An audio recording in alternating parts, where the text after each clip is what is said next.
Bismillahirrahmanirrahim. Welcome everybody. Thank you for being patient, for starting a little late as you know.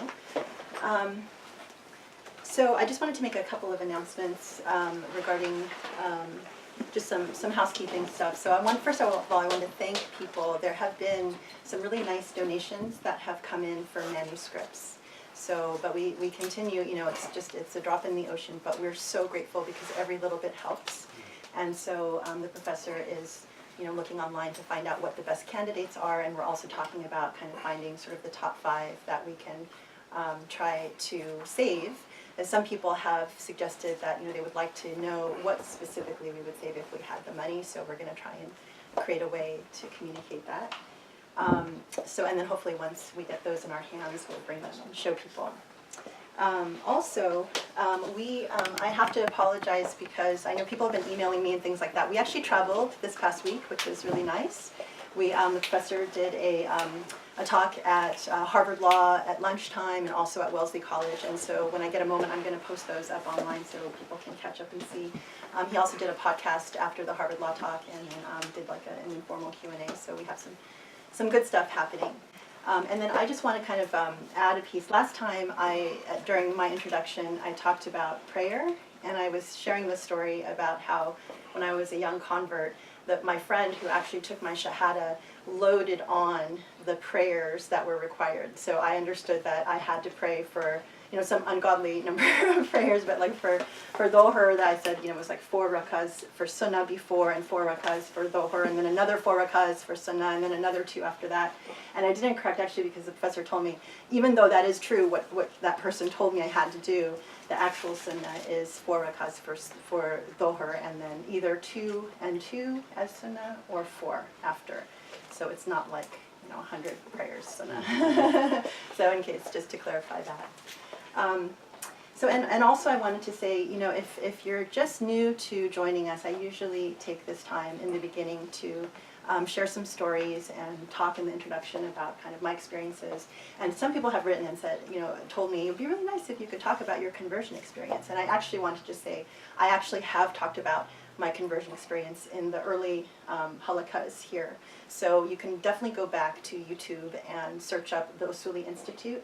And I'm always at the beginning, but from the beginning I did kind of share different things over time. So, you know, there's, for whatever it's worth, it's just, you know, another story to share.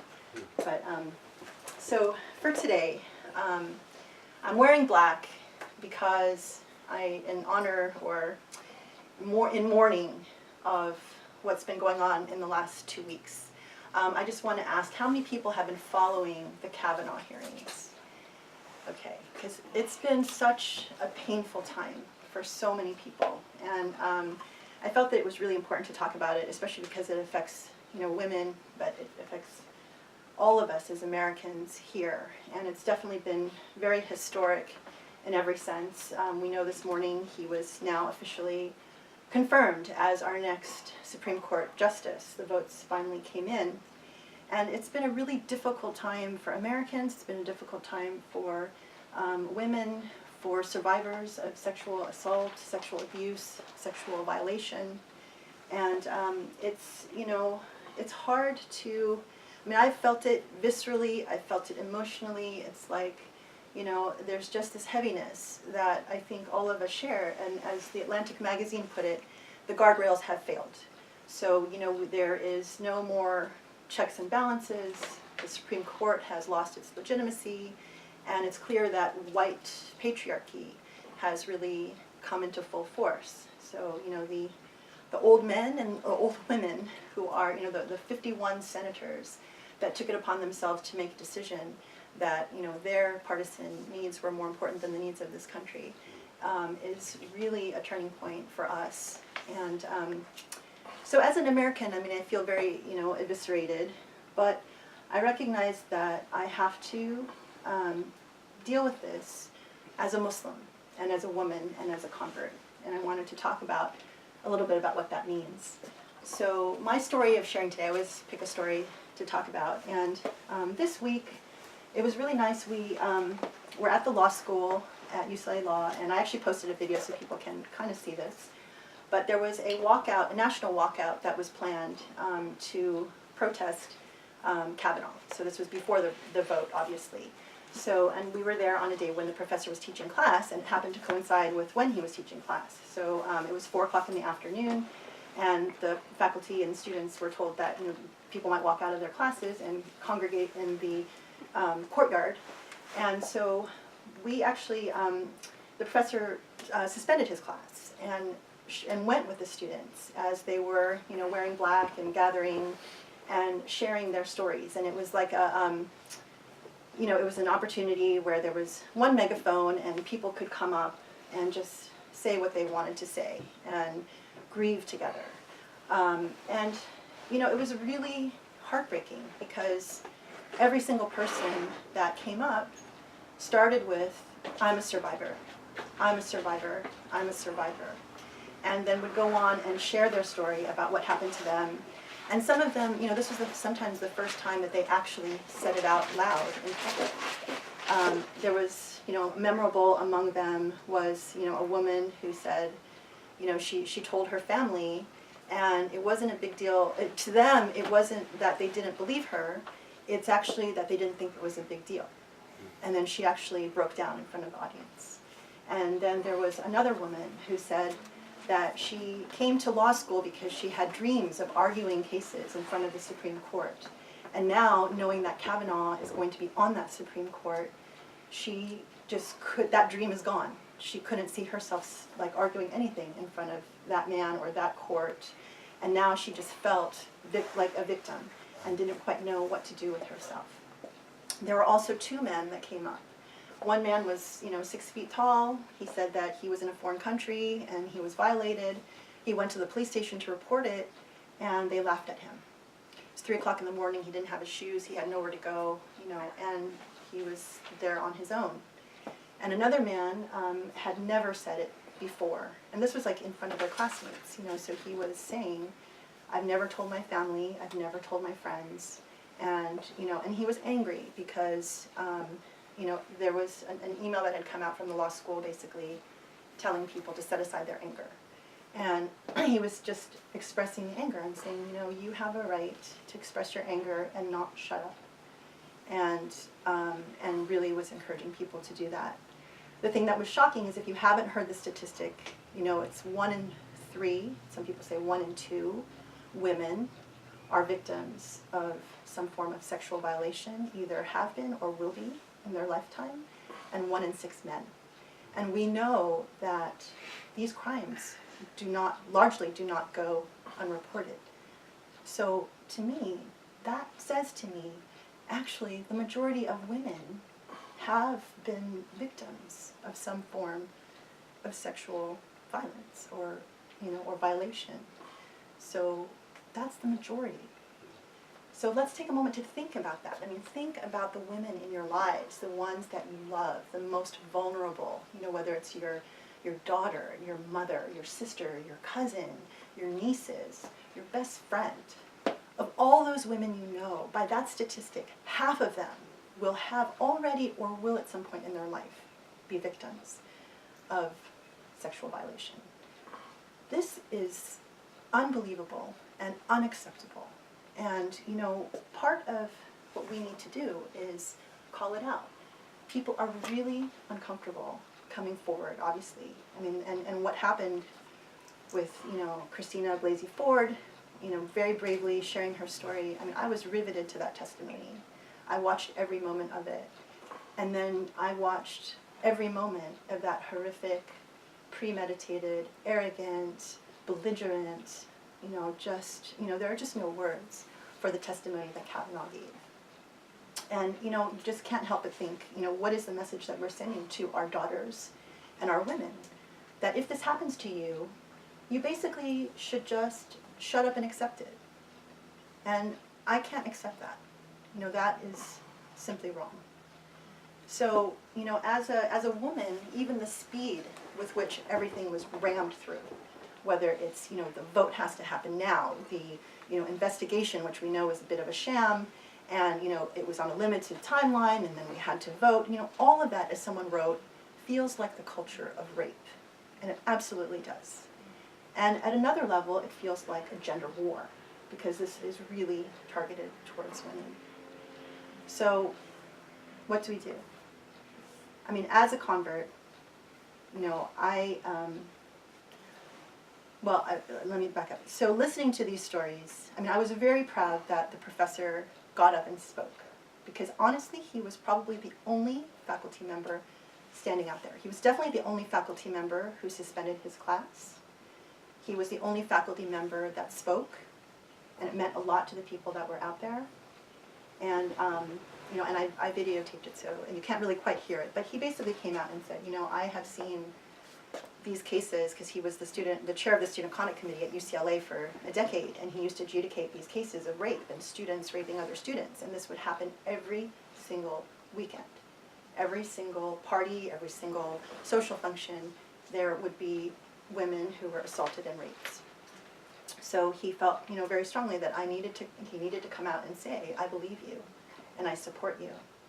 And, you know, and that meant so much. I wish that more people had done that. So what I wanted to share is, you know, I mean, as a Muslim convert, I think especially, you know, I chose this faith, and I sacrificed to be part of this faith. And part of what pulled me to this religion was not the message that you hear at the mosque, not about, you know, how Islam is easy, black and white, it's about haram and halal, and, you know, you should be watching where your scarf is, and if your hair falls out of your scarf, or, you know, whatever it is. I came because I believed in the Islam of love and mercy and compassion and being with the oppressed and justice. You know, this is what we have to remember as Muslims. And we know that God is with the poor, the ill, the oppressed. And if he's there, you know, I know God is also with those who are sexually assaulted. And we have to be at the forefront of, you know, talking about these issues. They're not talked about at the mosque, obviously. This is not something that people want to touch. And there's no shame in it. You know, I want to tell people, victims of sexual assault, there's no shame, because it wasn't your fault. And I mean, you know, I struggled with this next part, because I am a survivor, too. And I didn't know whether I wanted to say that or not, but I decided that, you know, I really need to say it, because this is the time when we need to come together. When the highest levels of justice have been literally decimated, when we can't look to the Supreme Court, and we have to look to one another to really make justice come alive. We have to stand up, and we have to be counted. We have to say, this is the reality of this problem. And we as Muslims can be part of the solution. So, you know, for me, when my story happened when I was a child, so I was much younger than Christina Blasey Ford. She was 15. So I think that, you know, these experiences, they murdered my soul.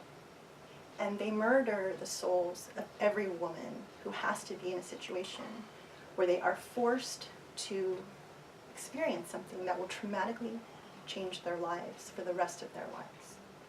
But what I want to say is that, you know, I'm so grateful. I mean, I think part of that experience from the time of being a child and seeing so much ugliness and not really quite knowing how to process it, part of what it makes you feel is a desire for beauty and a desire for meaning. Because you've seen such ugliness, you're looking for, what is the solution? What is the answer? Isn't there something more? And I do believe that that was instrumental in opening my heart towards finding Islam, but the Islam of beauty and the Islam of love. And you know, now it's like been decades, of course. I mean, I became a Muslim at 25, as I've said before, and I actually did not become aware of the sexual violation until several years after that. So I was an adult and trying to deal with that. And I was very fortunate that, you know, Dr. Abou El Fadl, we were married, and he believed me. And he loved me enough to support me and do everything possible to help me heal. So number one, instrumental to that was the Islam of love. And instrumental to that healing was recognizing that God wants you to be a beautiful, divine person. And I want to tell people, you can heal from this experience. There is, even, most people don't even know this, but there is an Usuli method that people can heal from. And, I can say that it's very similar to the Alcoholics Anonymous 12-step program. So it's not anything that's unfamiliar to people. It has a lot to do with being very open and honest and confronting things and trusting in God and trusting in beauty and all of that. So, I want to tell people, survivors, that there is healing. When I was watching these people talk at the law school, I desperately wanted to say something, but there was no place there for me to talk about faith or Islam or God. So I wanted to say it here. And, there were women who were saying, I feel like a victim and I don't know what to do. So I want to say that, for us as Muslims, we know that so much of that healing, it's a long, long process. It's kind of like when they say the arc of the universe is long, but it bends towards justice. I think the arc of healing is long, and it bends towards beauty, and it bends towards, this beautiful idea of what Islam can be. And I would not, now I can say, decades later, I would not change any of what happened because it brought me to where I am today, and I'm so grateful that, I, was able to overcome a lot of what comes with that experience. And it's truly because of, God and faith, and you have to be patient, you have to do a lot of hard work, you have to get help, you have to have a support system. There are a lot of ways, and you should not feel ashamed. Muslims have to start dealing with this issue. They have to start, making it something that we can talk about and tackle.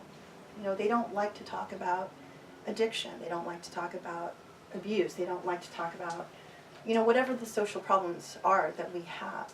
And how can we not be Muslims, and our whole faith is about uplifting those that are suffering.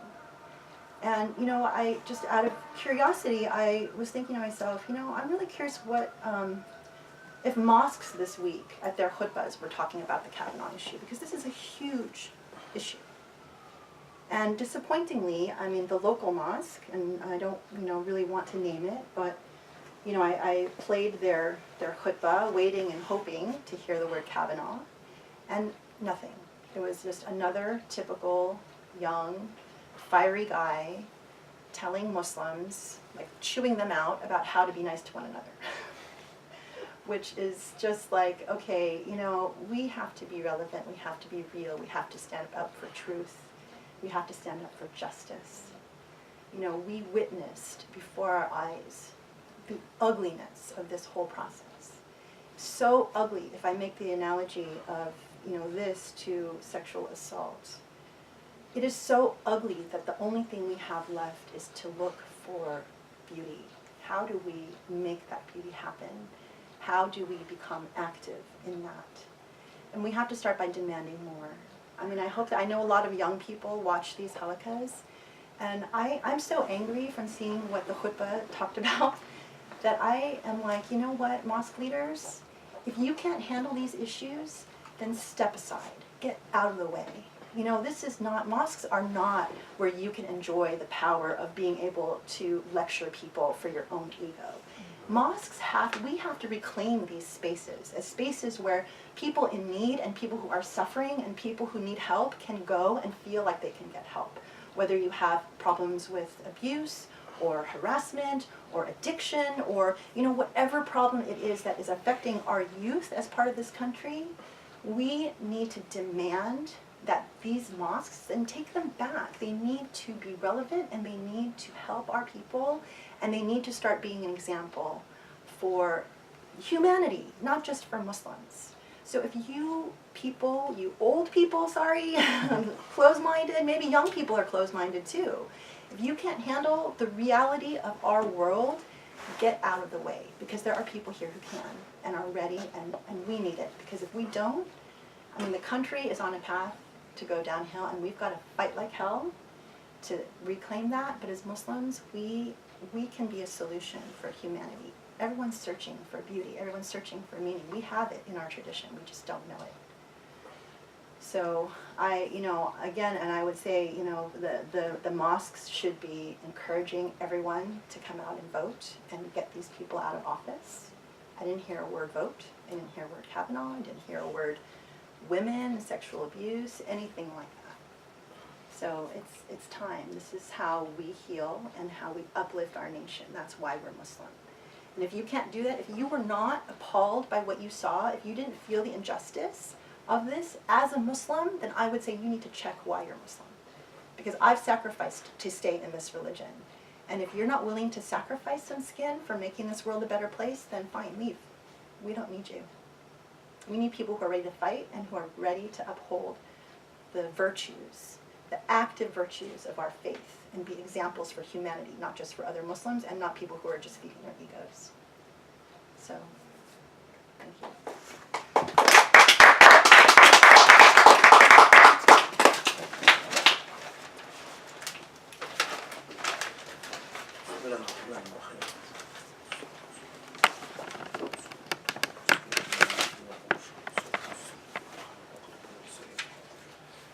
Can I say one more thing? Sorry. I forgot to say this too. We hear that that Muslim women who are married somehow have been told, some women have been told that that means that their husband owns their bodies and has a right to their bodies. And I'm telling you that that's not true. It's your body, it's your right. There's, you don't marry off and then with that comes the ownership of your body. Thank you.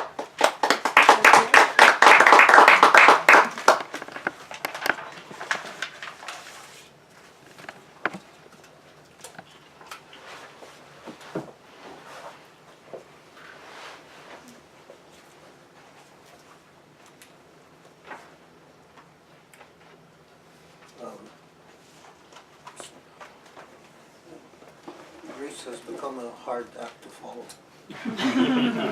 So that's quite brilliant, Grace. Powerful. I'm angry. I think Powerful.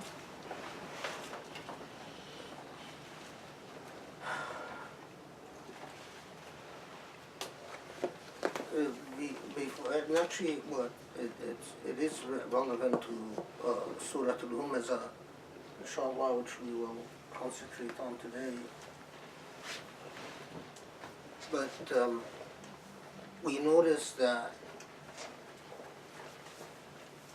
all the early revelations, and I'll elaborate upon this in a second, all the early revelation of the Quran focused on building virtues, moral values.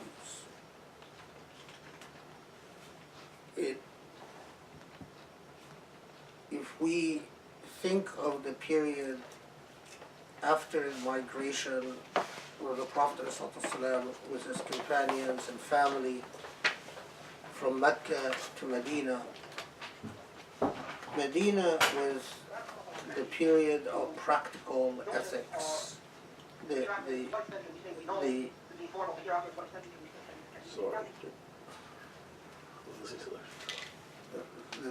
sounded like me. Yeah, I was listening on the road. Catching up the last few weeks. Yeah. Medina was a period of practical ethics. The actual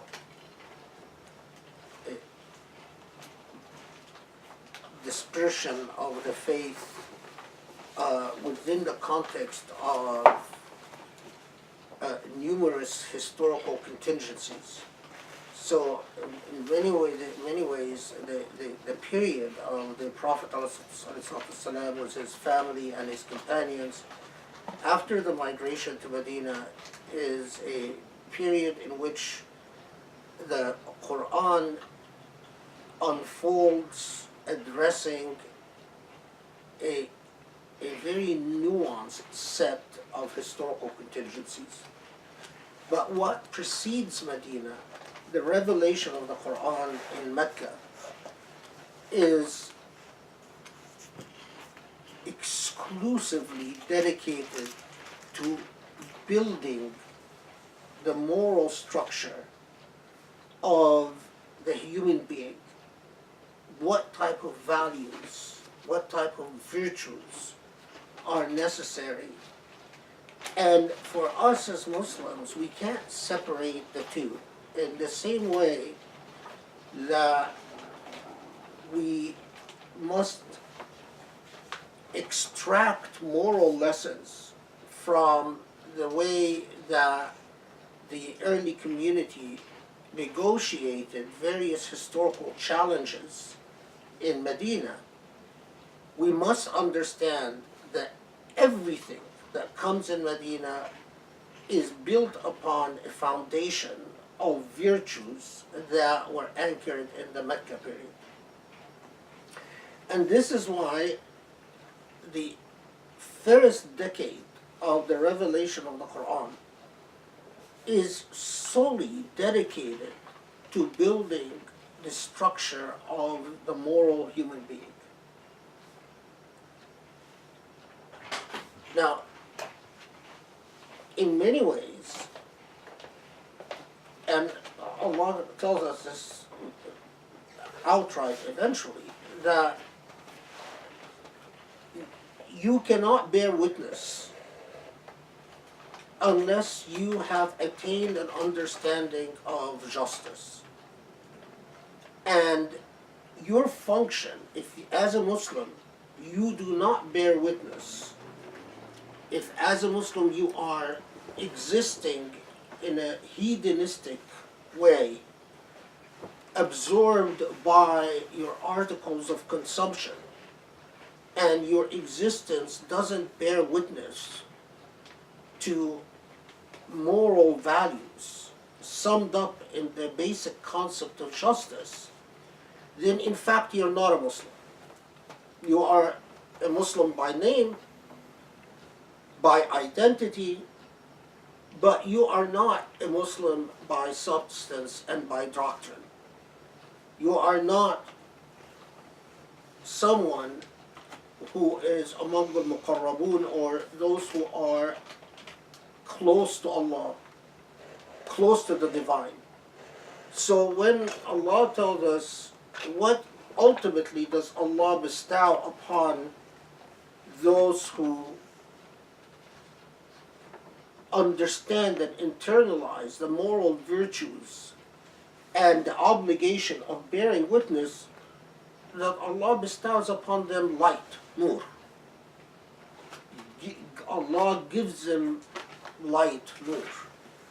And your existence on this earth must be a longing for the attainment of this light. Now this light doesn't come through a sense of self-righteousness, and it doesn't come through arrogance, and it doesn't come through heedlessness or banality. It comes through a very conscious process of engagement, and as Grace was saying, sacrifice. You work hard at it.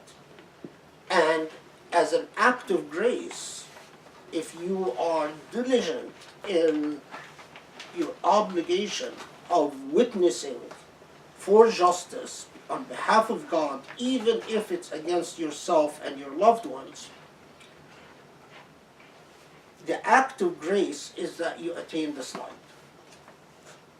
Now, before going to Surah Al-Humazah, as I've told you before, Grace and I don't coordinate what we're talking about, what we'll talk about, but we intentionally do it that way.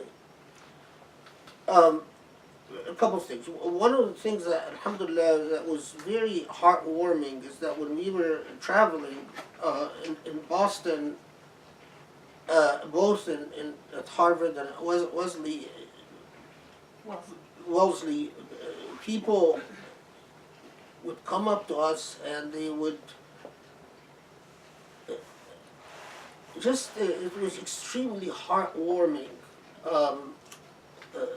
when you hear that people thank you for the halaqas.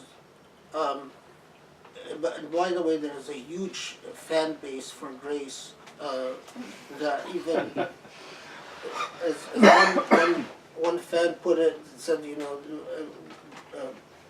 I hope your husband doesn't mind, but I look forward to your talks more than his, which is perfectly fine.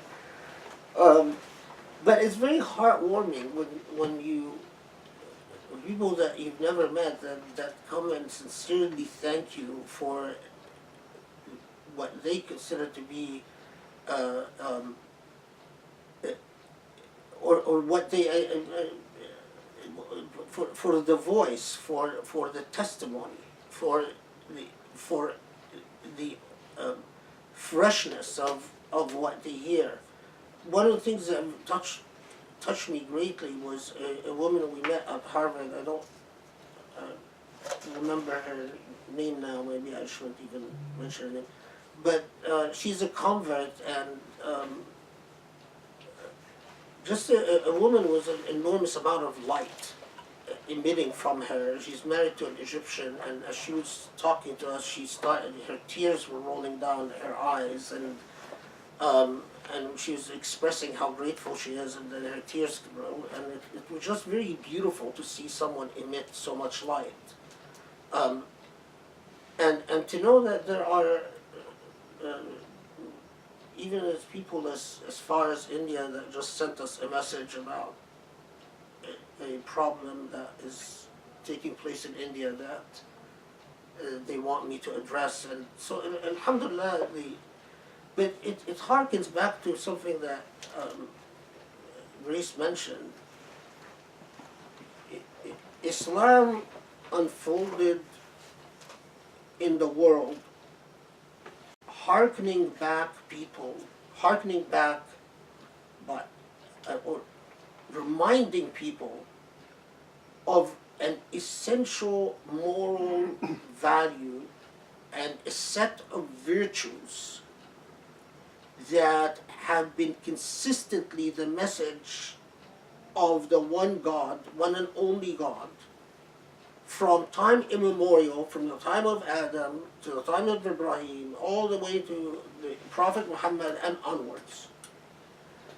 And Muslims forget, I'm not talking about imperial Islam, I'm not talking about the military, I'm not talking about the armies of Islam, I'm talking about the Muslims that spread Islam in West Africa and South Asia, and the numerous Sufi orders that unfolded upon the world, that not only expressed themselves through great acts of beauty, but even gifted to the world the origins of the violin and the guitar and the lute, and the tour de bourse, gifted to the world the origins of courtly poetry and courtly love, and the very idea of knighthood and virtues that had an enormous amount of influence on Renaissance Europe, and had an enormous amount of influence on the way that the world reclaimed the best of what humanity is, and that is the way that humanity can produce beauty, whether that beauty is expressed in art or music or paintings or poetry or literature. That is the Islam that made us a civilization of books, a civilization that produced more texts than any other competing civilization that has existed during the same span of time anywhere. But that is not the Islam that exists today. And the whole point, and I will go inshallah to my grave insisting on this, the Islam of pietistic affectations and ghetto consciousness and literal displays of power games is repugnant to Allah as the very act of injustice is. The Islam of ikrah, of compulsion and coercion and oppression has nothing to do with the true Islam. The Islam of patriarchy and suffering and misery and oppression has nothing to do with the truth. When I recess class to stand with sex survivors protesting the Kavanaugh nomination, what I didn't tell my class is that I did so as a Muslim. That if I was not a Muslim, all my colleagues didn't recess class. Because the dean, they got the message that the administration didn't want us to recess class. And whatever their moral system is, but my moral system, which is thoroughly informed and shaped by Islam, would force me to stand with the oppressed party, the party that is suffering, the party that has suffered an injustice, and compelled me to do so by testifying even against my own self-interest, because you don't go forward in life if you oppose your administration. But that is the only Islam that is worthy of the name. Because in submitting to Allah, we submit to no one else. Now, let me tell you that as Muslims in the West, Grace is absolutely right. We don't talk about things like sexual abuse or drug addiction or alcoholism, and we even act arrogantly, as if we are immune, as if sexual abuse doesn't happen to our women, and it happens to those guys. Well, I'm here to tell you that that's complete nonsense. The difference is our women suffer sexual abuse by family members and by friends of the family, and they shut up about it. They are completely silent about it. But it is rampant. It is rampant in Muslim countries, and it's rampant among Muslim communities in the US and in England and in Australia and so on and so forth. And it is offensive to Allah that we don't stand by the side of the survivors of sexual abuse in the same way that we ought to stand by the side of anyone that suffers injustice, and say, as Muslims, we have no other option but to stand for your liberation and for your empowerment. Because in Islam, we don't stand with the powerful against the disempowered, we stand with the disempowered against the empowered. That's the Islam of al-Mustada'afin. That's the Islam of the Quran. That's the Islam of the Prophet ﷺ. Now, what traumatized me is to see some people in the current environment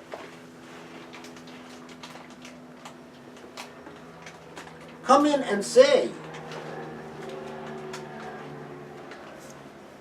وَالْعِيَاذُ بِاللَّهِ,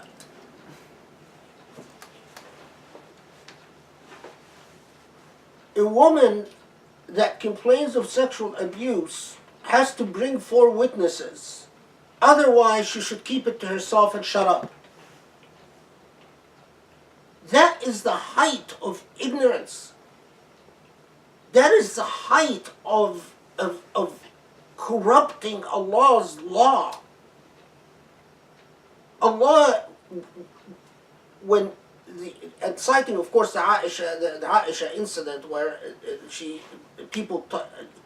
they take a law that was designed to protect the honor of women from slander and twist it to become a law that oppresses women who are sexually abused into silence. What type of understanding of maqasid al-Sharia is this? The purposes of Sharia. This is the difference between someone truly trained in Sharia and someone superficially trained in Sharia. Someone superficially trained in Sharia only deals with the surface formalities. That's even assuming what good intentions. Assuming good intentions. But to tell Muslims, oh, well, Ford didn't bring 4 witnesses against Kavanaugh, so, we can't really support her, stand on the side. What are the implications for sexual abuse? Now, if your daughter was sexually abused, would you tell her, bring 4 witnesses, otherwise shut up?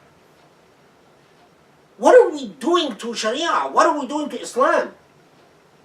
And this is someone who's very well established in the Muslim community and a teacher of generations. I mean, all types of kids go in Zaytun. Astaghfirullah al-Ali al-Azim. May Allah protect us from ignorance and injustice and ugliness. People, we are destroying our Islam. We are destroying our faith. If we don't at Jum'ah stand and declare that we Muslims stand by with the disempowered and the sufferers of injustice, then what value do we bring to this world? What value? Our beards? Our hijabs? That's the world, what the world needs? More men with beards and more women with hijabs?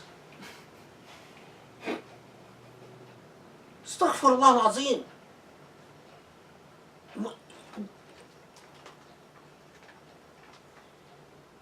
Allah is with us in everything.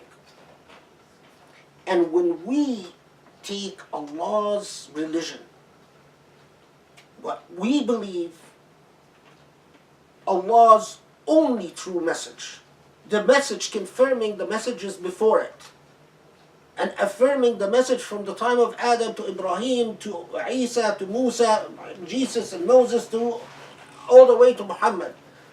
And we associate Allah with ugly and stupid positions, stupidity. You don't think that's blasphemy? You don't think we're committing an offense against Allah? How can we come to women that suffer abuse in the midst of night? In the case of Muslim women, it's usually someone sneaking into her bedroom at night, not sexually abusing her while she's intoxicated. And then we come to this woman that suffered a violation that is unspeakable and say, do you have 4 witnesses? That's what you think Allah intended by the law of slander? That's what Allah wanted to teach us by the law of zina? Shame on you. Shame on you. Of course, I'm responding to a very well-known fatwa that was issued. But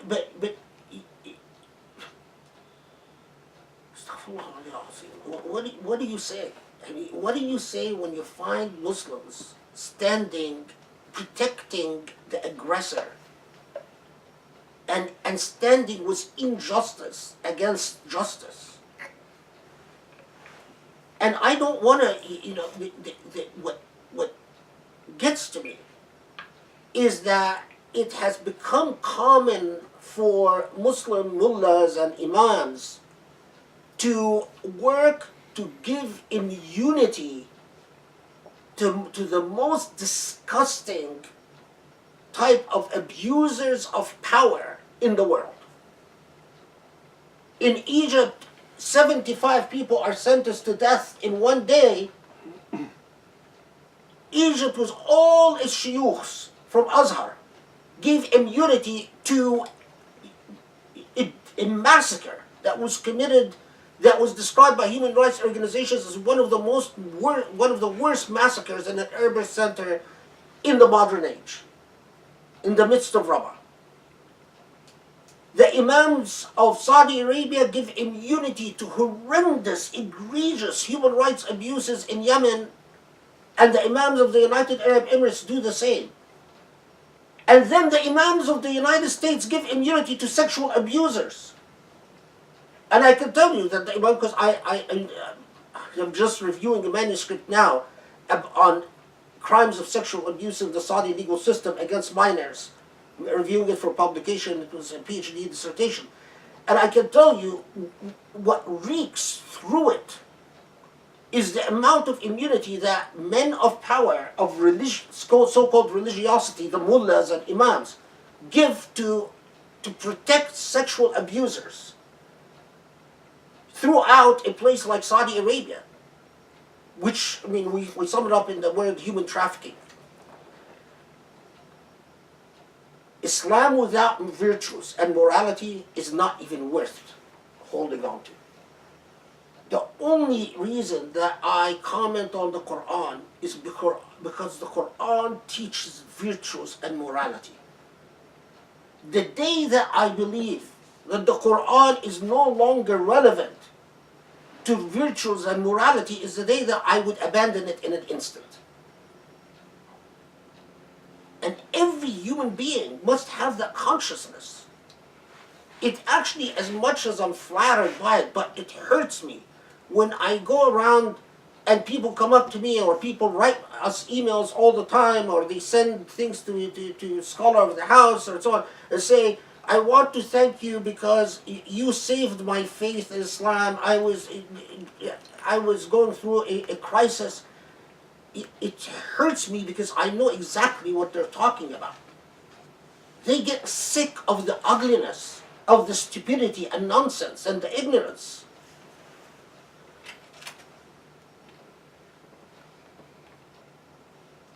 Now, look at the beauty of the basic moral lessons that Allah instills in us through the early revelation of the Quran. Surah Al-Humazah is one of the early surahs in the Quran that draws a picture. It draws a moral picture. You know, I don't have an English Quran with me.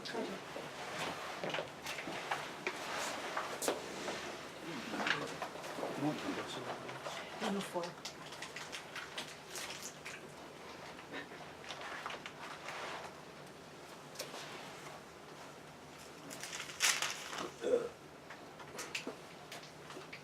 Okay. وَيْلٌ لِكُلِّ هُمَزَةٍ لُمَزَةٍ. The literal translation, straightforward enough, woe to every fault-finding backbiter.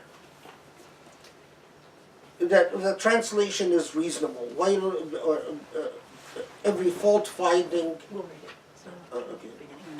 backbiter.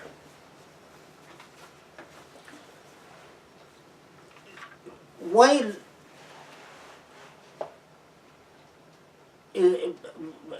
let's skip over the origins of why connotes what it connotes, but while is used in Quranic Arabic and pre-Quranic Arabic to always it expressed both shock and moral condemnation. Now, often it also connotes a promise of retribution or punishment. But when, even in Arabic usage, when you say Ya Wayli means, oh, what shock has befallen me, oh, what calamity has befallen me, oh, what disaster has befallen me. In colloquial Arabic, it still survives wayli.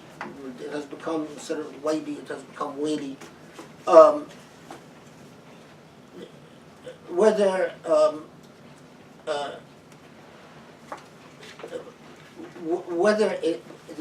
it has passed from Andalusian Arabic to the Romantic languages is as the origins of woe, by the way, the English woe.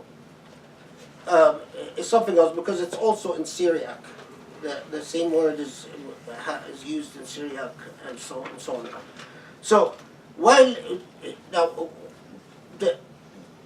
this expression of shock and strong moral condemnation is to someone described a characteristic or a character flaw described as Al-Humazah and Al-Lumazah. Now we again pre-Quranic Arabic is extremely useful in placing meaning of words, and Al-Humazah man yahmizu an-nas, or the one that practices the act of hams. What's interesting is that you have a variety of discussions as to the meaning of these two precise words, Humazah and Lumazah, and what precisely they connote. But, so some said, for instance, that Al-Humazah is Al-Mukhtab, wal Lumazah is Al-Ayyab, which I'll explain in a second, with some variations in the theme. But if I sum up the debate as to precisely what they describe, we can say that what they all conglomerate on, what they all unify around, is a moral type, a personality type. And the personality type is someone with an attitude problem. And the attitude problem is of haughtiness, and that haughtiness, that sort of sense of greater than thou, I'm more important, makes that person comfortable with finding faults in others,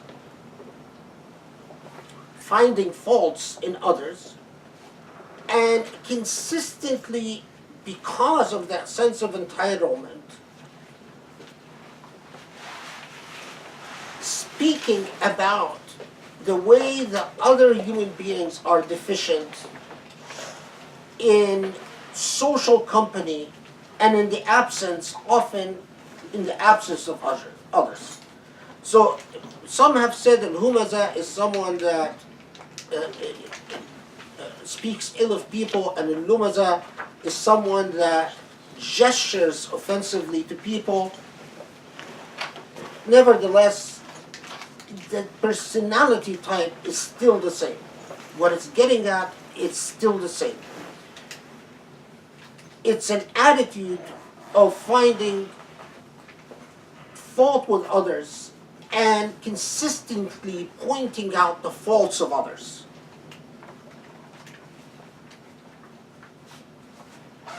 So, Al-Lammaz is a person that doesn't look inward, doesn't presume to think about the ways that you are internally deficient, but is constantly externally positioned. They always look at the way others have failed, not the way they have failed. That's the nature of Al-Hammaz al-Lammaz. Al-Lumazah is a personality type. Now, there is a little nice marginality. Well, it's not marginal in the real sense, but in theology and philosophy, it's something that, so you see how seriously Muslims took the Quran and how extensively their discussions about the Quranic text were.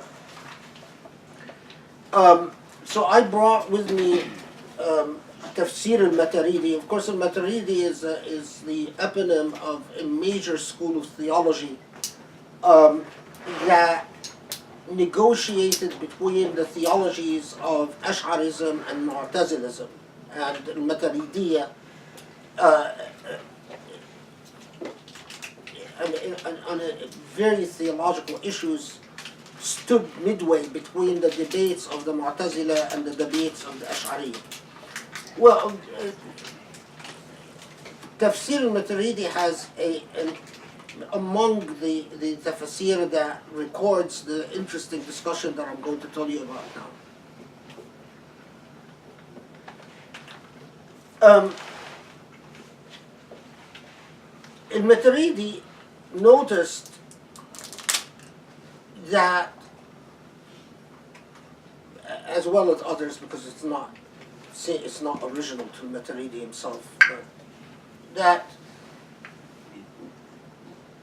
that expression, wail, is often used in the Quran to describe, it's as if saying woe or a promise of woe to people, to certain character flaws, moral character flaws. So, for instance, it will say, you know, why Al-Humazah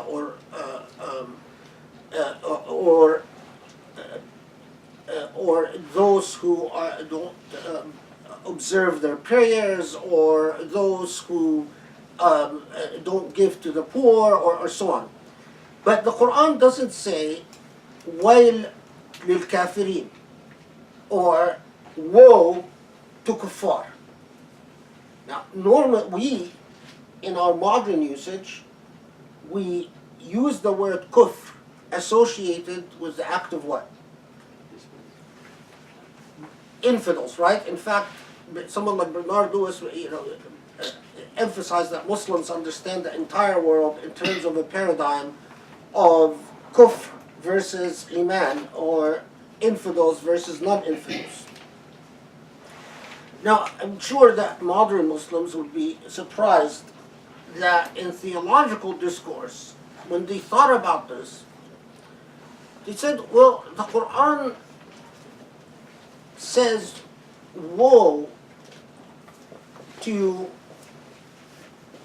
descriptions of moral failures, that the moral failure is inherent in the term itself.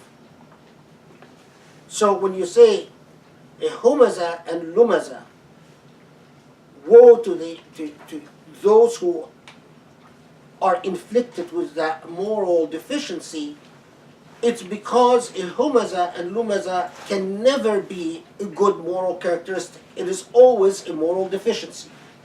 That begs the question, well, can kufr be other than a moral deficiency?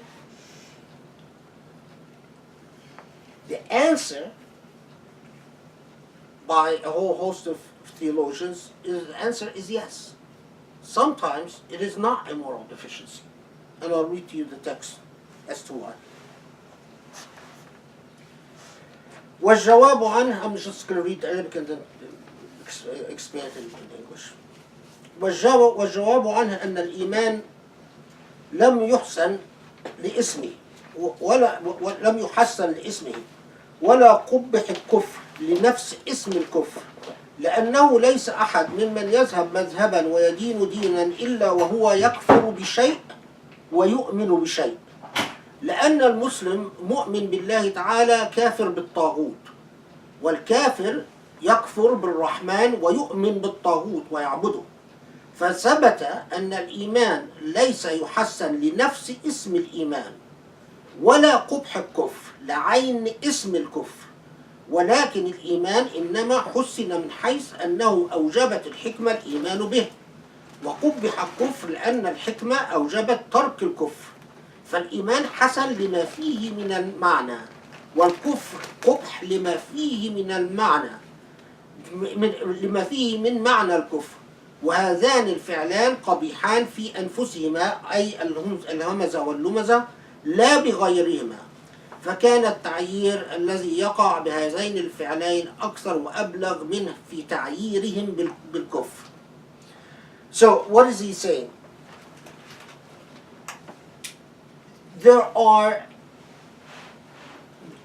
being kafir is a relative term, because any person who's a kafir just means that you are ungrateful, or you refuse to acknowledge your gratitude or your belief in something. So he's saying, well, that word, by its essence, kafir and mu'min, are relative in nature. You believe in something and you are a kafir in something. If you're a Muslim, you believe in Allah and you are kafir towards taghut or oppression. Taghut is literally oppression. And it is very interesting that Muslims thought that the antithesis to Allah is taghut. The exact opposite of Allah is oppression, which again it's a state, it's a paradigm shift that modern Muslims need very badly. Now, someone who's not a Muslim, someone who's an atheist or whatnot, believes in whatever they believe in, and they are a kafir vis-a-vis Allah. So you cannot say woe to a kafir, because by its nature the word kufr is relative. You believe in something and you disbelieve in something else. Unlike when you address words that describe moral lack or moral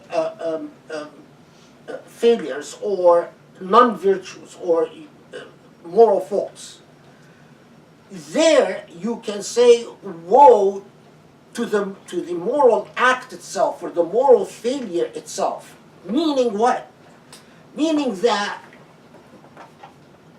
the condemnation is whether you have a belief or not. So in those, the Bernard Lewises who told us, and unfortunately influenced the way Muslims think, a lot of Muslims think, that Muslims don't have a universal sense of virtue and morality. They're absolutely wrong.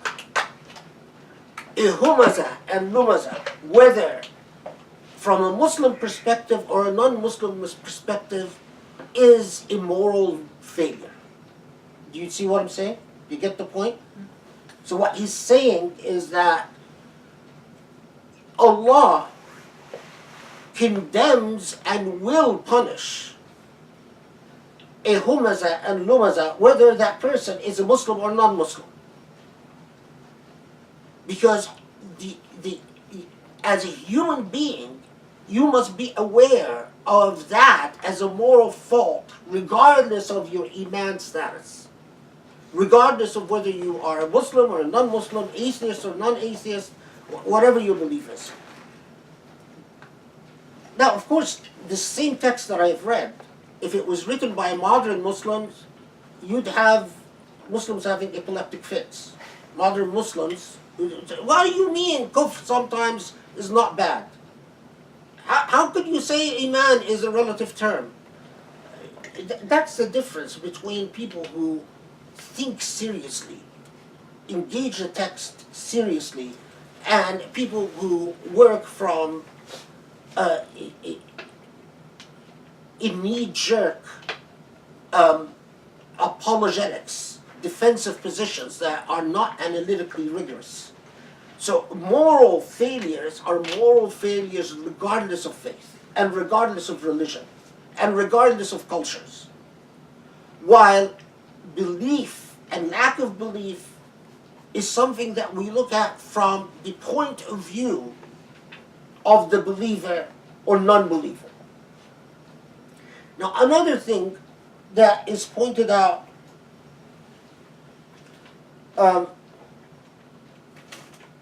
now, why does Allah condemn the Humazah and Lumazah so unequivocally? Remember, we're building the character of Muslims who are going to spread Islam in the world. So if I'm talking to Muslims in the US, I'm saying this is the Islam that is going to build you as a human being in order for you to represent Islam effectively in a land that doesn't know Islam. And if you don't have that Islam, then you're a waste of space as a Muslim, right? You might as well be anything else. I don't care what you are. As far as I'm concerned, it's not. You don't represent the Islamic moral impulse. Now, why does one of the things that I've read about this that just fascinated me always is, and I'll read it in Arabic first, because I looked for it last night till I found it. لئلا يمتنع أحد عن الأمر بالمعروف والنهي عن المنكر لما يخشى أن يسخر به أو يستهزأ. So, the nature of those people who are constantly talking about others and pointing the finger at them for their moral failures is that they have a chilling effect on people who want to stand up for justice and truth, that if you don't condemn that moral failure, those who are constantly pointing the finger, the chilling effect will mean that those who wish to enjoin the good and forbid the bad, al-amr bil ma'ruf and nahy anil munkar, will fail to do so because they fear being mocked and fear being put down. I mean, think about that. It's a remarkable insight that if you have a society, as we actually do, in which we have people in the habit of looking externally, not internally, people in the habit of mocking others, the chilling effect will be that you teach your society that it is better to shut up and avoid the limelights. Because if you stand for a principle, you will be mocked. You will confront the Humazah. Let's save questions till the end, when we're done with the surah, because I don't want to interrupt the flow. You will be mocked, and the Humazah will affect you. So I mean, I'll also, among the things that I'll read, إن إذ العقلاء يمتنعون عن الأفعال القبيحة فعلى هذا الوجه. He's talking about how by nature that people, that Al-Humazah is a فعل قبح, is an act of ugliness, and by nature of morality, that people, whether you are a mu'min or a kafir, you would know that this is a moral failure and that an act of ugliness. Now, as I said, the Quran is drawing a picture. It's a personality type. Who are those people that jeer and mock and talk about others and have a chilling effect on society?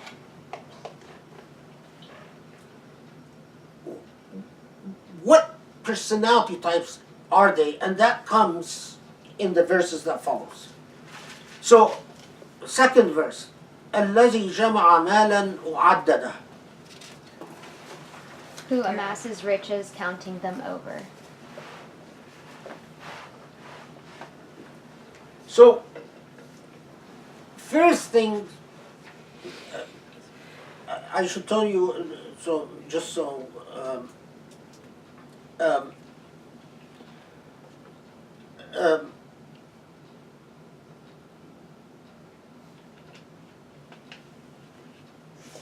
anyway, there is a difference in قراءات on جمع مالا وعدده, but I don't want to get into the قراءات because it doesn't make a difference in the meaning. So, who are these people? Are they the disempowered in society or the empowered? The empowered. You're not talking about some marginal figure in society that is in the bad habit of engaging in trivia. You're talking about people who are powerful, and because they're powerful, they are imbued with what? Arrogance, right? And that arrogance inflicted them with a moral flaw, a universal moral flaw, non-relative, not contingent on belief or disbelief, that they are constantly snubbing their nose as they look at others and say, look at them. That's why you have the chilling effect. Now, the image here drawn by the Quran is quite powerful. جمع مالا, collected wealth. But وَعَدَّدَ. What does, and counted it. Literally, and counted it. But when they said وَعَدَّدَ, why does it need that emphasis? Why does it say جَمَعَ مَالًا, collected wealth? We get the point. You're amassing wealth. But why does it add, why does Allah add وَعَدَّدَ and counted it? Drawing an image of stinginess, just like holding on to it. Your addiction to money has become such that you love to sit there and look at your portfolio, in our modern terms. In their old terms, when you read the tafsir, they say you sit there and you love to look at your deeds and your cattle and your sheep and your goats and your acres and so on. In our modern terms, you love to look at your portfolio. Your entire life is your portfolio. How many stocks do I have? How many, I don't know what I have. Whatever rich people would love to count, right? You sit there and you're with your accountant and your lawyer and, how am I doing now? And this has become your life. And at the same time, your attitude towards society is not a giving one. It's a snub-nosed, arrogant one. Where you're constantly looking at people and saying, what's their problem? They can't get kidney dialysis. They can't pay for their medical costs. They can't pay for their school. What? They're lazy. They're stupid. They're arrogant. They're ignorant. It's a personality type. Now, what is amazing for our age is the verse that even follows. يَحْسَبُ أَنَّ مَالَهُ أَخْلَدَهُ. Now that's irony and sarcasm in the Quran, by the way. You can write a whole dissertation about sarcasm in the Quran. There have been books written in Arabic about it. Now, what's the translation? Thinking they will make him live forever. Yeah. This is the nature of the addiction of money. The more addicted you are to your portfolio, the less you think of death. And the more you don't want to think of death. And when it gets to extreme cases, you even do, as some modern people do, you preserve your head or body in, what do you call this? Cryogenics. You preserve your body. It's now the intoxications, the addictions of money, which is, by the way, a very powerful addiction. No less powerful than drugs and alcohol. Absolutely. In fact, far more dangerous than drugs and alcohol and sex. Money is the true modern shirk, partners to God. It's no longer we don't need to destroy statutes and what do you call them? Idols. In the modern age, because that's not what more people worship anymore. Idols is something of the past. That was something that people cared about in the past. They actually would. But today, the idols of today is money, portfolio, stocks, Wall Street, fancy cars, expensive homes, whatever the signs of prestige are. Now, again, remember, the Quran is building the moral character of the Muslims that will unfold upon the world. If the moral project of the Quran fails, the early Muslims will fail. If it succeeds, if it creates an Abu Bakr and Umar and Ali and Uthman, if it creates these great human moral beacons of morality, then the project succeeds. And when you read the Quran, read it with an eye towards what is it telling me about my moral character.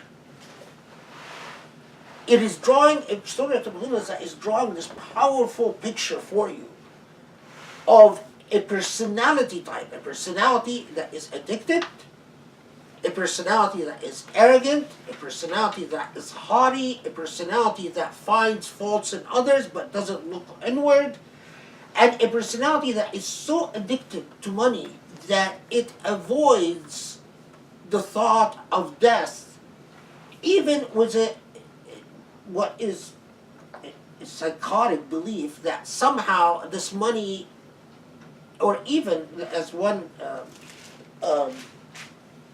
Shanqiti says in his tafsir, that there are among the rich that even if they accept the inevitability of their death, they will dedicate their money to the eternity of their name.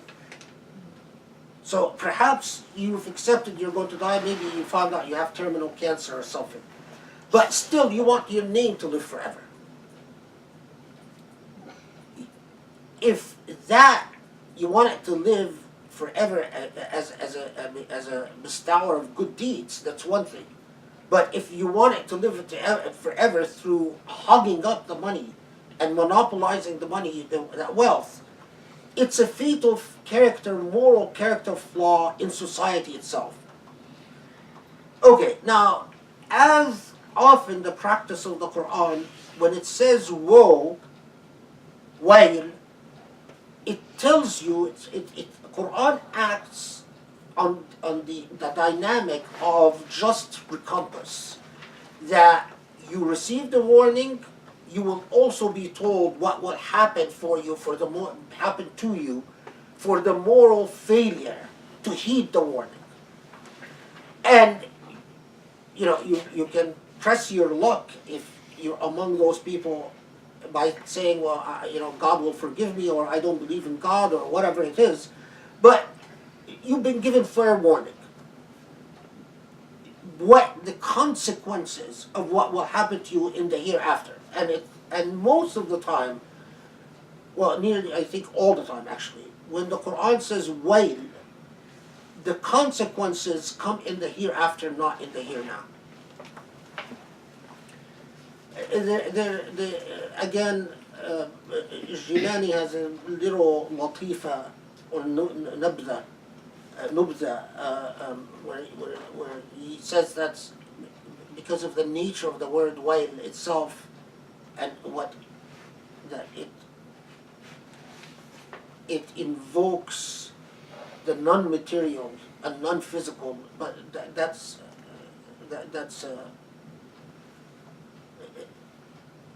a higher plane of spirituality, in the very tonality of the wording of the Quran, because the Quran is music, and the words produce a feeling very much like musical keys and modulations in musical keys.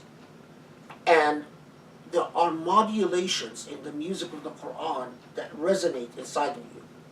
And so, and the ones who excelled in writing about the Surah are the Sufis.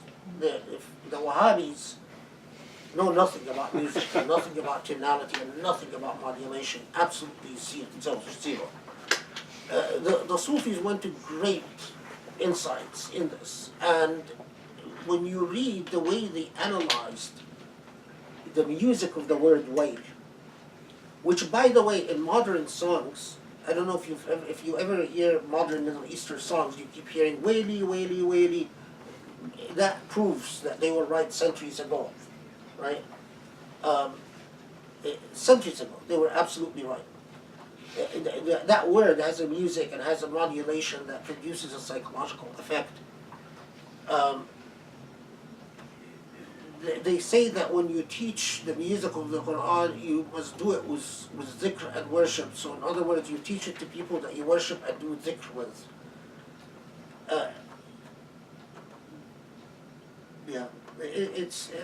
Your tradition, our tradition, is so rich and so nuanced and so moral and ethical and so endless, exactly like in the cover of Reasoning with God, the ocean, just without boundaries. Okay. So what is their consequence? What is going to happen to these personality types? Oh, you want me to read it first? Okay. No, indeed, he will be thrust into the crusher. Okay. And read the verse that follows. What will explain to you what the crusher is? It is God's fire made to blaze, which rises over people's hearts. Okay. It is God's fire made. Read that last one again. It's God's fire made to blaze. Okay. كلا لينبذن في الحطمة وما أدراك ما الحطمة نار الله الموقدة. Okay. Okay, so what will happen to them? They will be cast in al-hutama. Now, al-hutama is a fascinating word because, as has been pointed by the author of Lisan al-Arab, Ibn Manzur, the word hutama was not used to connote hellfire in pre-Quranic poetry. In Arabic usage, before the Quran, it didn't describe hellfire. The first time that there's an allusion to what we think is hellfire, or what we understand as hellfire, as al-hutama, occurs in the Quran. And so, commentators on the Quran paused at, we know that the root of the word is hattama, and the act is hitama. Hitama is anything that is a breaker of other things. So, hattama shay means to break something, to destroy something. So we say تحطمت الطائرة means that the plane has crashed. Or تحطمت السيارة, the car has been destroyed. It usually connotes something that breaks something up, a destroyer, a destruction. So it's an extreme form because it is not just agony or punishment or suffering or relative damage. No, it is a complete destruction. And the description, and the Quran, typical of Quranic style, whenever it uses a term that is not known to Arabs in a certain sense, it will follow it with, and how do you want to know what it is? So, كَلَّا لَيُنْبَذَنَّ فِي الْحُطَمَةِ, no, verily God promises that they will be cast in the hutama, and then God follows this with, and do you know what the hutama is? Again, it's what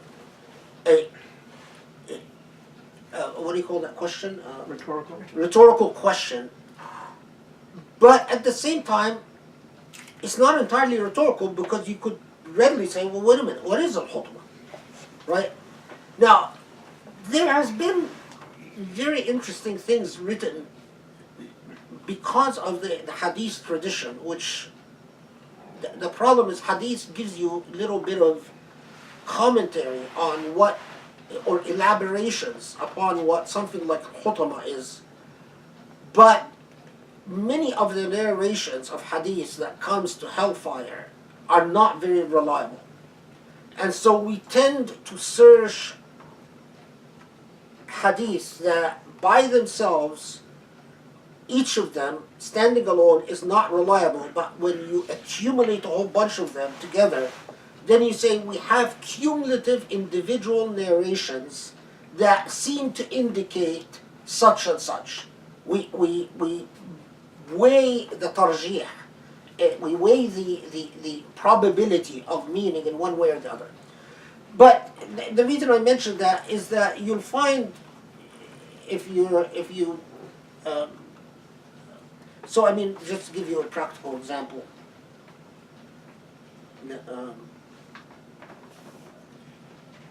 So the hutama in Tafsir al-Mawardi has 5 different meanings.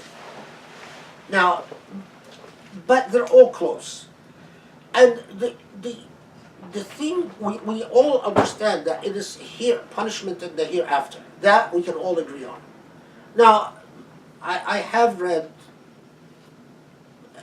in a Sufi text, and I was trying to think which Sufi text I read it in, that al-hutama can precede the hereafter. In other words, that a society that doesn't restrain the powerful elite, that find faults in others, and that chill in joining the good and forbidding the evil, that society will meet, al-hutma means it will meet destruction on this earth before the hereafter.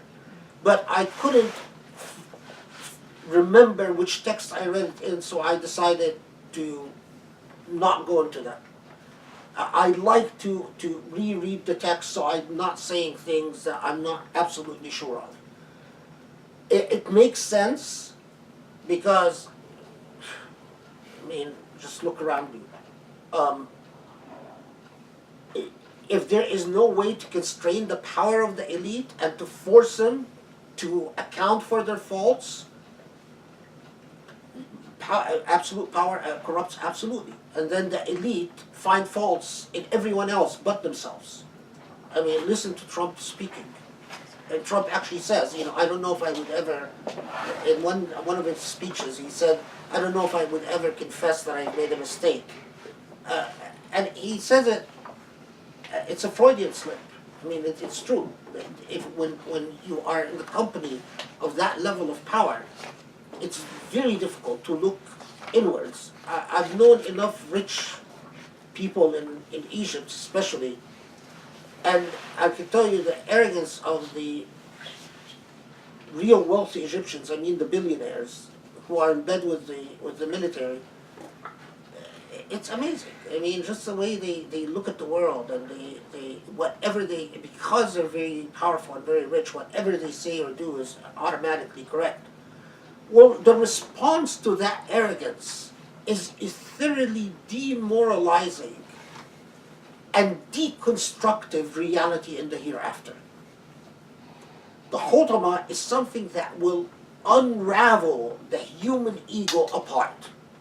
Hellfire is a crusher of egos, as Jilani says. The first thing that will be destroyed, that you will have to account for in the hereafter, for every moment of arrogant injustice you inflicted on others, you will be confronted with, and you will undergo the diminutive state of having that arrogance turned back onto you and thoroughly break you down. And although, of course, bookish people don't like to confront that reality, but even if your arrogance was books and knowledge, if you used it to commit injustice against others, that will be turned onto you. As you read it in Al-Humazah by Hamid al-Ghazali, he says, every moment in which you thought you are superior to people because of your texts, and you ignored the rights of other human beings because of your texts, even your books will testify against you and thoroughly crush that ego. The nature of al-hutama. Now, hellfire, we call it hellfire. And we know fire as excited energy.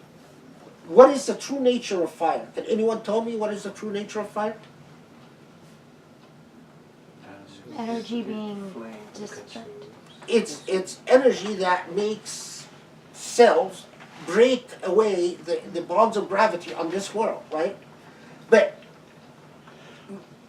is it something that has a material existence like wood or metal or water? No. It's an energy. It's a pure form of energy. So hellfire in the hereafter, is it going to be flames the way that Catholicism imagined it in the medieval age? We don't know. We know that it is going to be thoroughly deconstructive of what the forms of injustice were and sin were in this world. So when Allah says then that hutama, what do you know what the hutama is? And the answer rhetorically is, well, tell me. Narullah al-muqada, the God's fire. And you read very fascinating things in the tafsir about nar. What is the, I mean, because that was a philosophic question even before Islam. You know, before Islam, there were these discussions about the four elements of nature, right? Water, fire, wind, and earth. Right? The four elements.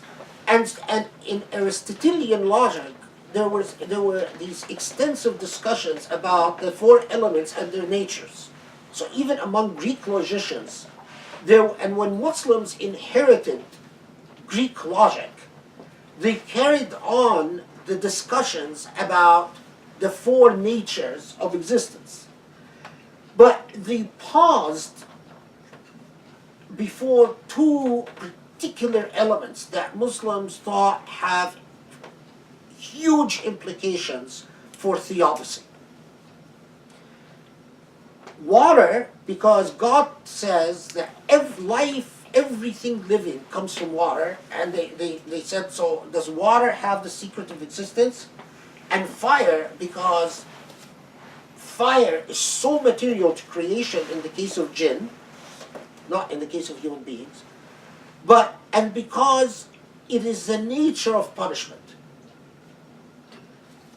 So you read in commentaries on Aristophanes and other Greek logicians by Muslim scholars some really fascinating things on fire. And the obsession of Muslim scholars was fire in the hereafter. Now, التي تطلع على أفئدة. Can you read the translation? For ayah 6 or 7. We'll do both. It is God's fire made to blaze, which rises over people's hearts. Okay. Now, الذي تطلع على الأفئدة, which rises above people's hearts, is not a literal translation. It's a translation based upon a choice in interpretation. Because التي تطلع على الأفئدة means literally that hutama, God's blazing fire, التي تطلع على الأفئدة, that will تطلع, what's تطلع mean? Mount? Penetrate, will look through, will literally penetrate through. And afida is hearts. So this caused commentators another pause, and a wonderful pause. Is the nature of punishment in the hereafter? It's as if every evil that is in your heart will spill out and you will be confronted with it. And that's going to be your hellfire. Because having to confront all the blackness that you live an entire lifetime suppressing in your heart and hiding is scary. It's terrifying. Every moment of arrogance, every moment of aggression against the rights of others and injustice and suffering you inflicted of others, you will confront its true nature. And this terrified particularly the Sufis. They, in one of the very famous Sufi poem by al-Mustaghanimi, an Iraqi Sufi from the 14th century, he says, and I don't remember the exact Arabic verses, so I'm just going to sum up the translation. If Allah gave me a choice, I would choose a fire that burns my flesh, for at least when the flesh is burned, the pain would cease. Because if your skin burns off, then you don't feel pain anymore. You feel pain because it's a skin burning. But if it is the hauntings of the evils of the heart, how can that ever stop, and where can I ever run away from that? Now, of course, the Wahhabis have no use for, they completely discard the notion that it's suffering to confront the blackness of your heart. The Wahhabis have some really bizarre, dismissive things to say about that. God will not confront us with anything that is in our heart. God will just burn us, like shish kebab, God will make shish kebab out of us, but what was inside is inside. It's such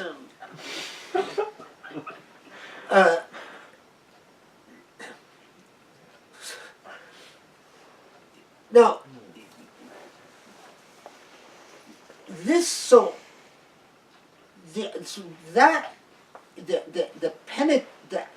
penetrating. Now, the penetration, is it of a spiritual nature or a physical nature? Meaning, is God saying that, if you remember, the first layer of meaning, as our methodology always maintains, first layer of meaning is a fire that will burn off the flesh and do so. And as the Quran tells us, every time the flesh burns elsewhere, then the fire reaches the organs, and then God recreates the flesh again, so you will repeat the cycle of punishment again.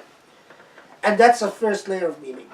What the second layer of meaning is that, fire could mean the fire as we know it on earth, or it could mean some type of tortuous energy that we cannot conceive of on this earth because we have not experienced it.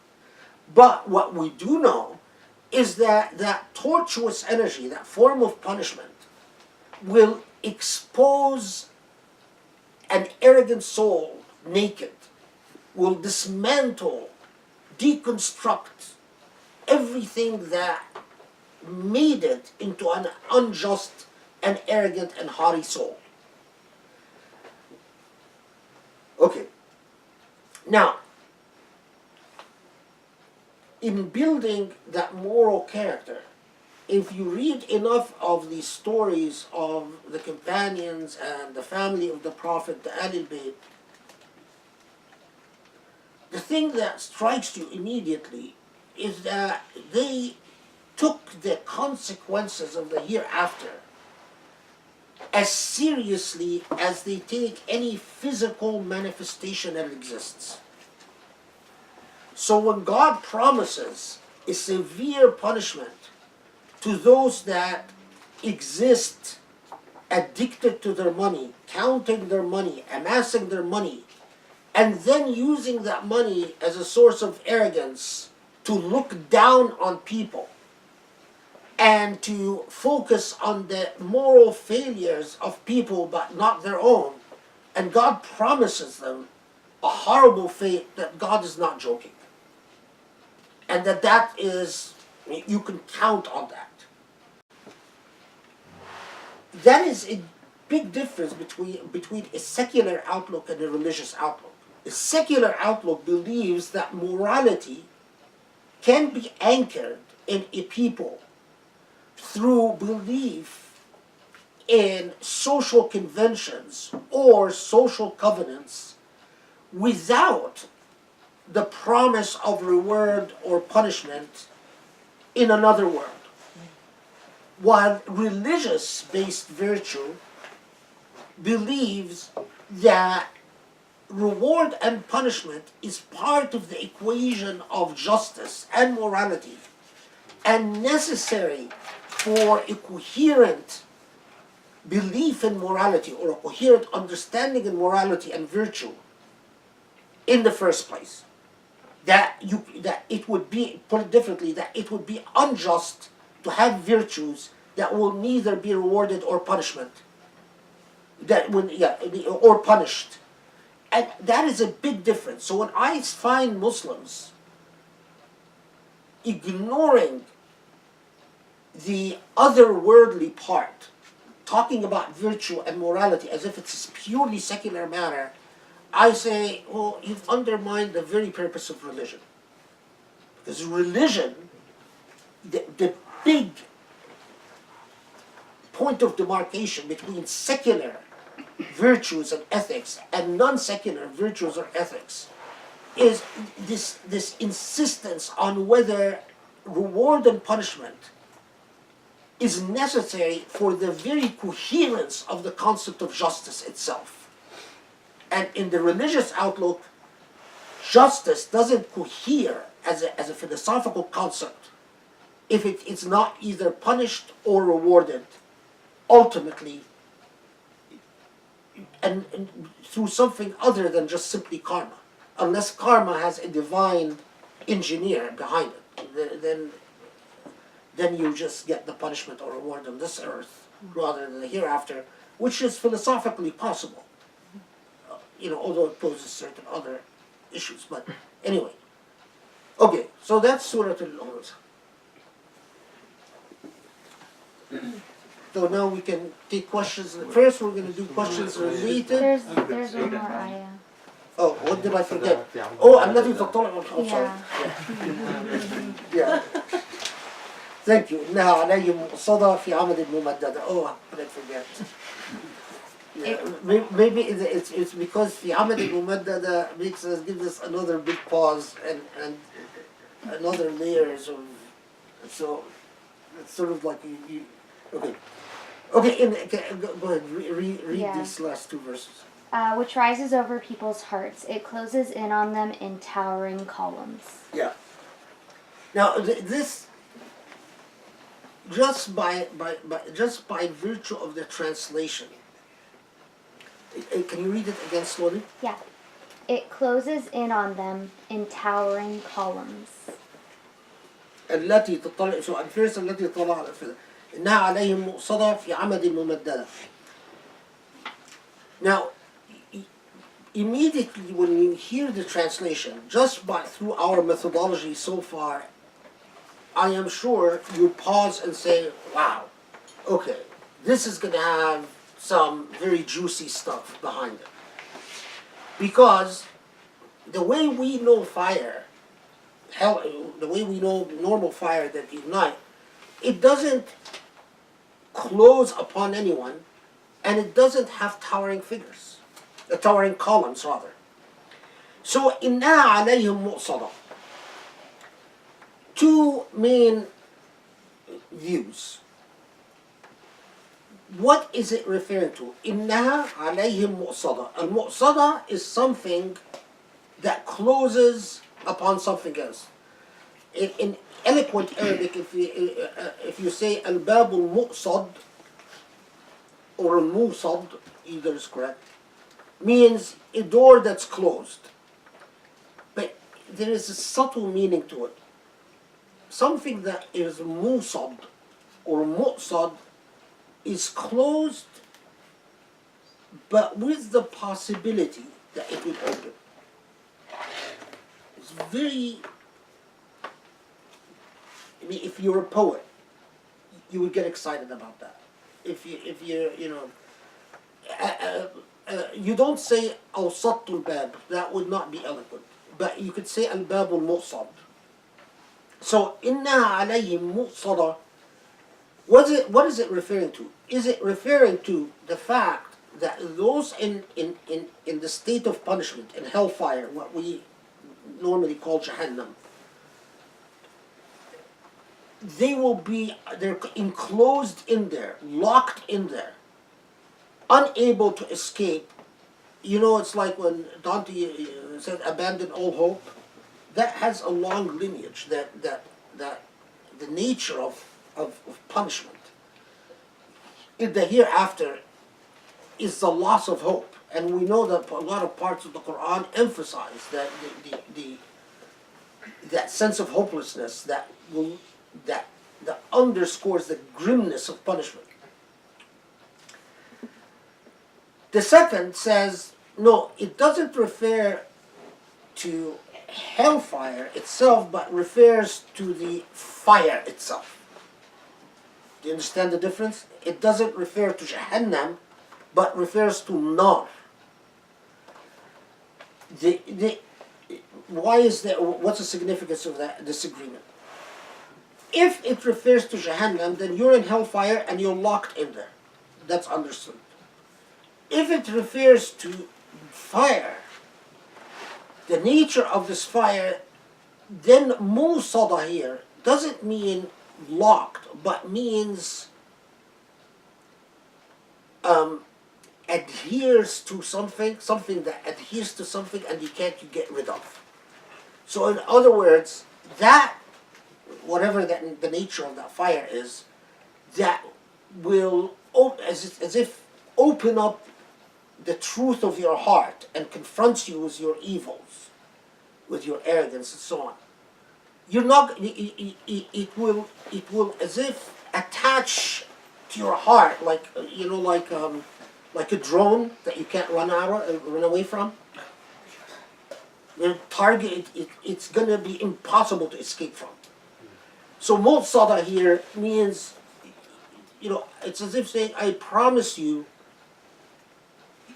it is not something that you're even going to be able to avoid or negotiate with, or in somehow, all the lifetime that you spent building walls of arrogance that shield you from having to confront your own failures. Well, when you confront God in the hereafter, that's going to be a completely different ball game.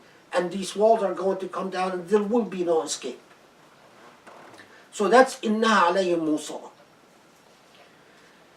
فِي عَمَدٍ مُمَدَّدَةٍ. Two main views. Although in Mawardi notes just 5 different positions, but upon reflection and study, the 5 positions are really reduce themselves to 2 main ones. في عمد ممددة. Again, the literal words were unusual for Arabic usage at the time of the Quranic revelation, but of fascinating connotations. في عمد is something that has,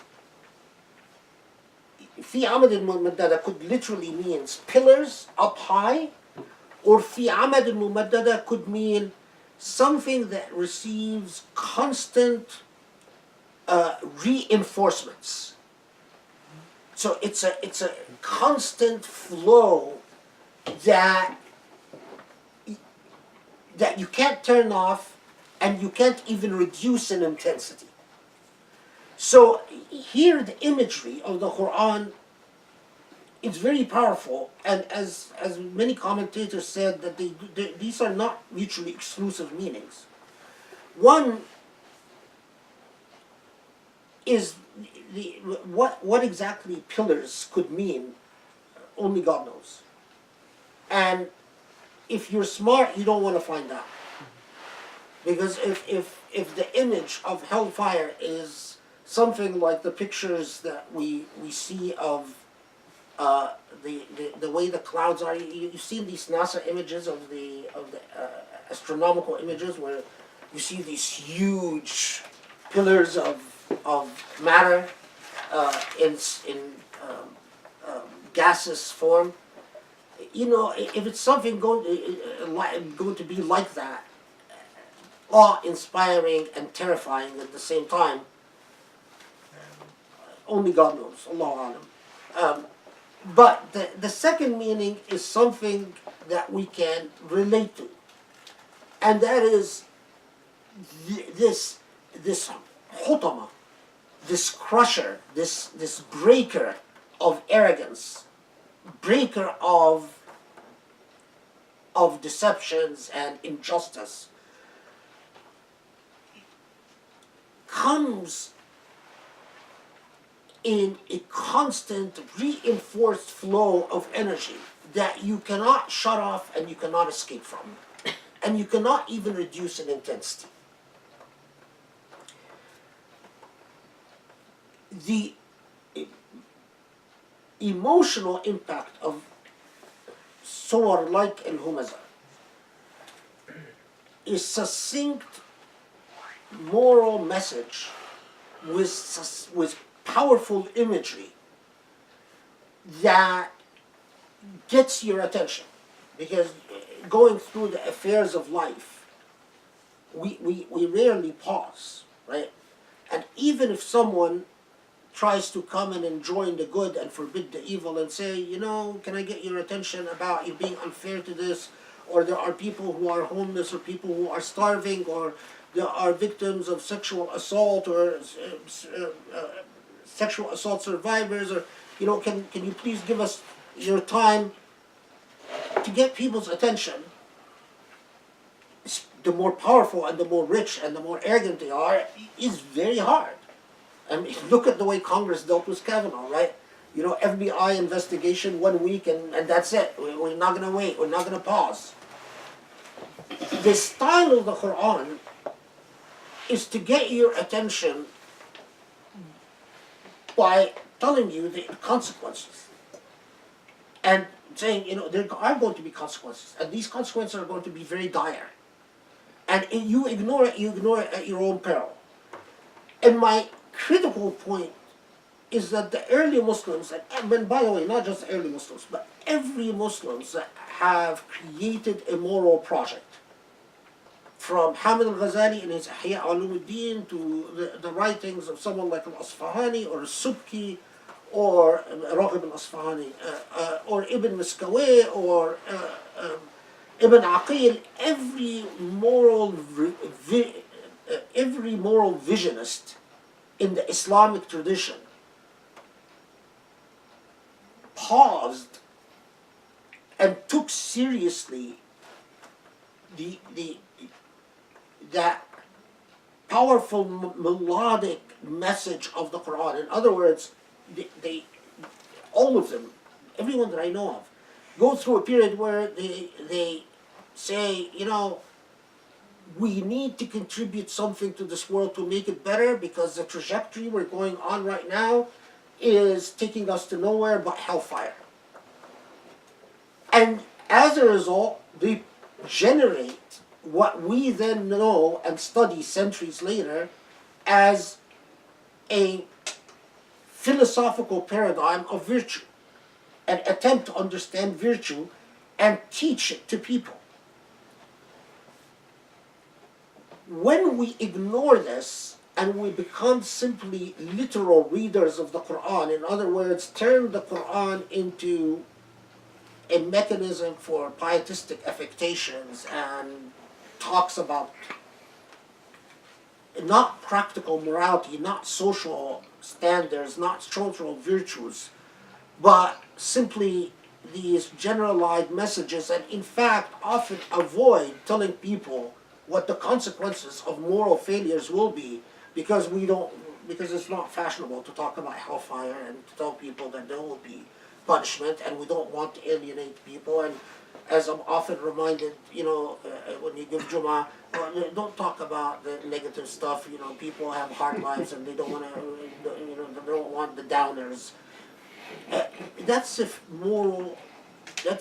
fundamental moral failure. Because in the same way that God promises us ecstasies in moral achievement, but the warnings of moral failures and the consequences of moral failures are every bit as serious and as real.